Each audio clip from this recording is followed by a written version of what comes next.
تازہ ترین اپڈیٹس حاصل کرنے کے لیے ہمارے چینل وائس ٹوڈے نیوز کو سبسکرائب کریں اور ساتھ میں دیے گئے بیل آئیکن کے بٹن کو دبانا مت بھولیے۔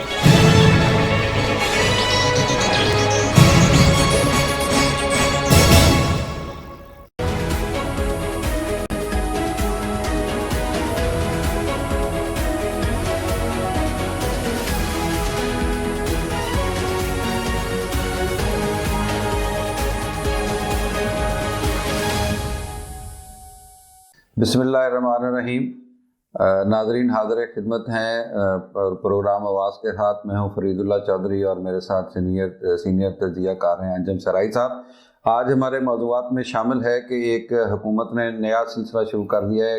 IMF کے شرائط پہ جو ہم نے قرضہ لیا ہے اس میں ایک شرط ان کی تھی کہ جتنی سبسڈیز ہیں وہ ختم کر دی جائیں، اور 360 ارب روپے کی سبسڈیز ہم نے مختلف مدات میں ختم کی ہیں، اور کچھ نئے ٹیکس ہیں جو لگائے گئے ہیں۔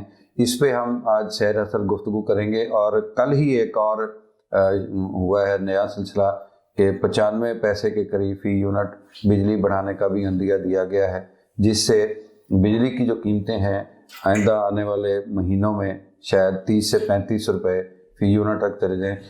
انجم سرائی صاحب السلام علیکم۔ السلام علیکم۔ سرائی صاحب، یہ جب سے حکومت آئی ہے، جیسے آپ نے ایک بڑا اچھا تبصرہ کیا تھا کہ لمحہ بلمحہ کی قیمتیں ہیں۔ اچھا، یہ تو چلیں جو مارکیٹ ہے وہ تو کنٹرول میں نہیں آتی، کہیں گورننس ہمیں نہیں نظر آتی۔ اب گورنمنٹ بھی مجبور ہو گئی ہے کہ از خود وہ اپنی مہنگائی میں اضافہ کر رہی ہے، اور IMF سے انہوں نے جو شرائط مانی ہے اس کے تحت ایک بجٹ دیا گیا ہے۔ اس کے متعلق آپ بتائیں کہ بجٹ ہے کیا اس میں، اور کون کون سی اشیاء اس میں مہنگی ہونے جا رہی ہیں؟ اصل میں جی گورنمنٹ کی مجبوری ہے، اور یہ خواہش ہے IMF کی جی۔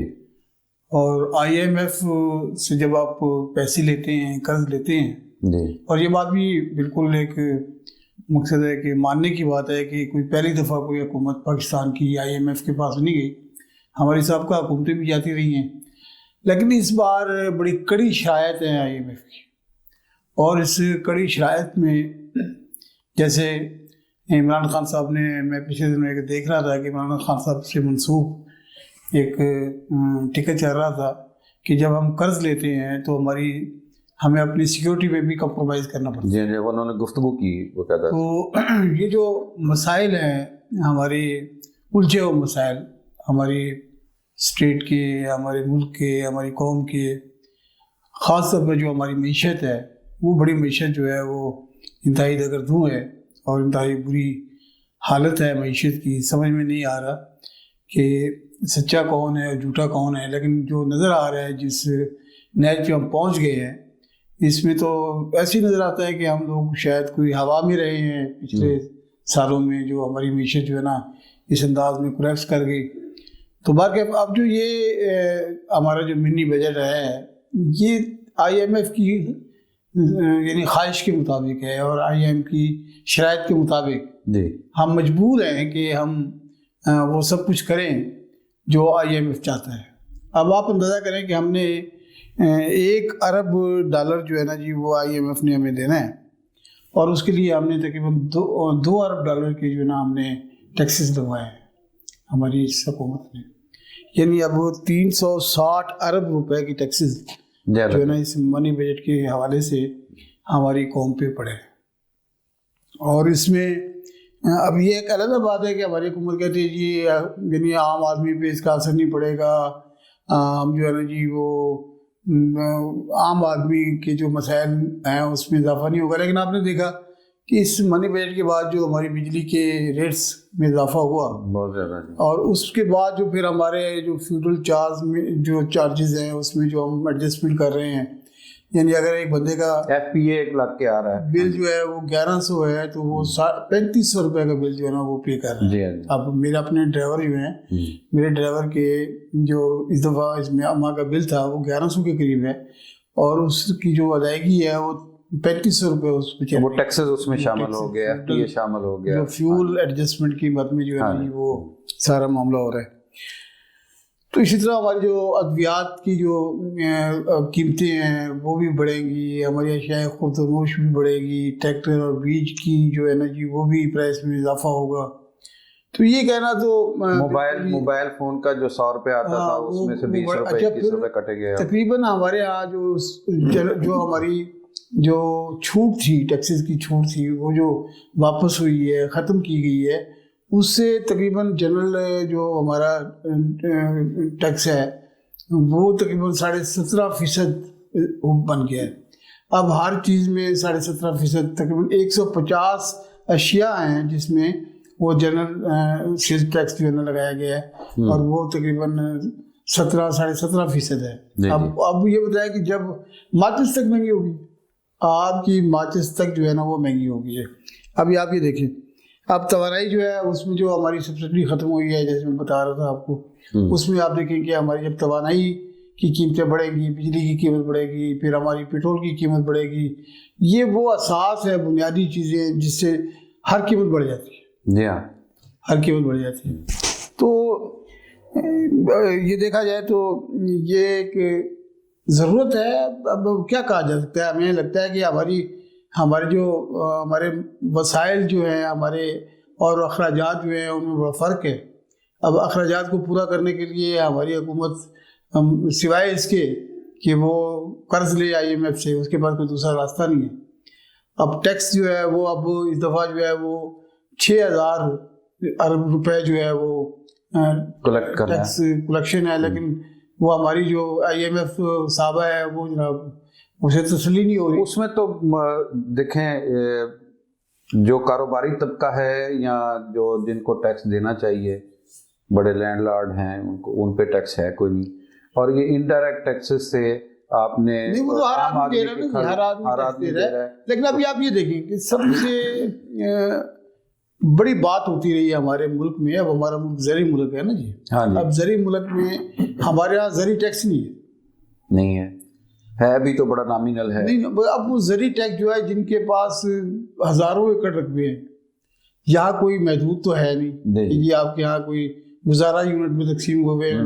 یہاں تو ایک بندہ ہے، اس کے پاس 1000 ایکڑ ہے، اور ایک بندے کے بعد 10 مرلے بھی نہیں ہے. تو وہ زرعی ٹیکس جو ہے، جو زرعی ٹیکس اگر نافذ کیا جائے تو کیا پرابلم ہے یہاں؟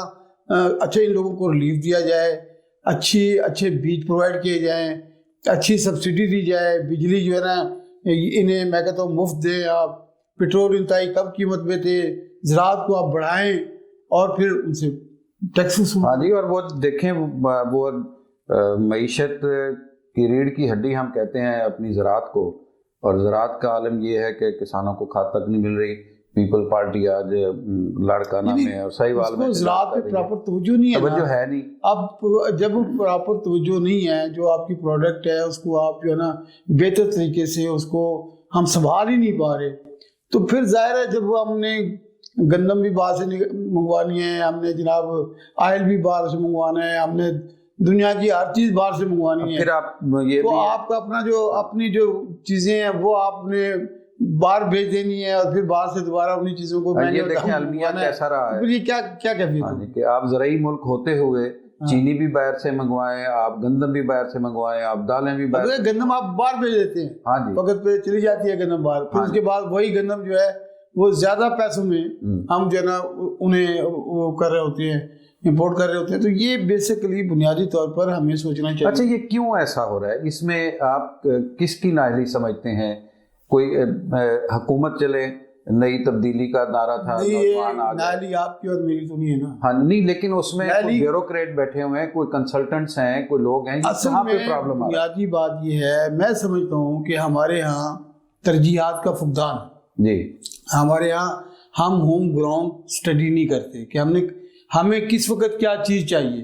جی جی، اس کا ہمیں پتہ نہیں ہے. اگر ہماری ضرورت کتنی ہے اس کا بھی نہیں پتہ. وہ کہے ڈنگ ٹپاؤ کہ یا پیسے آپ بھیجو باہر، پیسے منگاؤ، یہ معاملات پورے ہو جائیں گے. اب کل دیکھی جائے گی.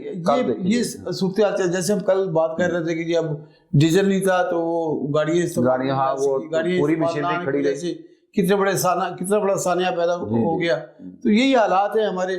بیسیکلی ہماری حکومت کو چاہیے کہ وہ جو ذمہ دار لوگ ہیں، جو ذمہ دار ادارے ہیں، وہ بیٹھ کے کچھ سوچیں یار کہ ہم نے کرنا کیا ہے. یہی ملک تھا، یہی لوگ تھے، یہی زمین تھی، آپ گندم باہر بھیج رہے تھے. جی ہاں. اور آج جو ہے وہ آپ گندم کے حوالے سے بھی بیٹھے ہوتے ہیں. پھر گندم کی جب کاشت ہوتی ہے آپ کے پاس کھاد نہیں ہوتی. پھر جب آپ کو تیل کی ضرورت ہوتی ہے آپ کے پاس تیل نہیں ہوتا. جب آپ کے پاس آپ کو بجلی کی ضرورت ہوتی ہے بجلی نہیں ہوتی. تو یہ جو صورت یہی حالت تھی ہماری پہلی حکومتوں کے, اور جس کے رد عمل کے طور پہ عمران خان صاحب تشریف لائے.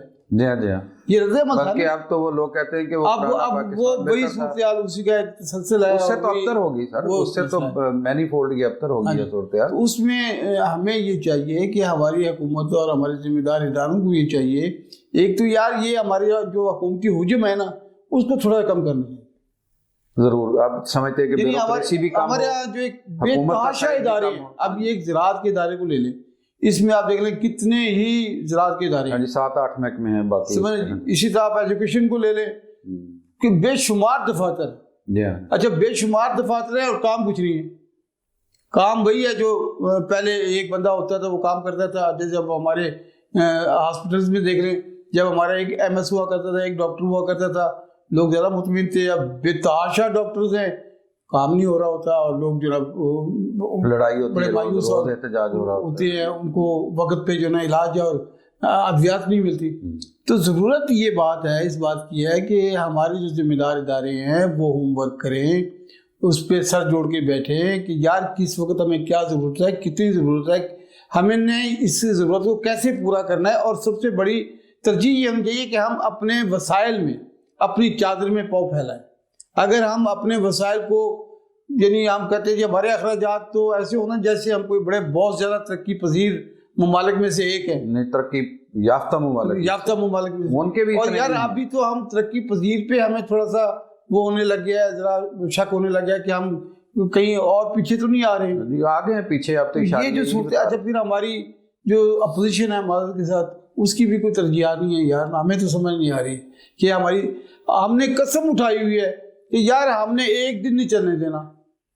اچھا نہیں, اس میں تھوڑا سا یہ ہے نا کہ یہ پہلی حکومت یار سیاسی طور پہ استحکام ہوگا تو ملک بنے گا نا. انہوں نے بھی, حکومت نے بھی کہیں انگیج ہی نہیں کیا نا, کہ کہیں تو جا کے ان کے ساتھ مل بیٹھ کے, چاہے وہ الیکشن ریفارم ہو ان کے سے بات نہیں ہوتی, قومی سلامتی کی پالیسی ہو ان سے بات نہیں ہوتی. آپ چور ڈاکو کہہ کے ان کو کہتے ہیں. دیکھیں دونوں طرف سے نا, میں تو دونوں طرف سے ہم تو ڈسکس کرتے ہیں نا کہ ہماری حکومت کو چاہیے تھا کہ وہ اپنا دل بڑا کرتی, جی ہاں, اپنا سوچ بڑا کرتی ہے, اور ان کو یہ چاہیے تھا کہ یار ہم نے اپنے اداروں کو پہلے مضبوط کرنا ہے, اس کے بعد دیکھیں گے کیا ہوتا ہے. ہوا یہ ہے کہ وہ پہلے دن سے جو ایک چپکلش چلی, اور یہ ہوا یہ کہ 126 دن کا دھرنا, اس دھرنے کا ایک رد عمل تھا جو پہلے دن جناب وزیر اعظم صاحب کو سہنا پڑا.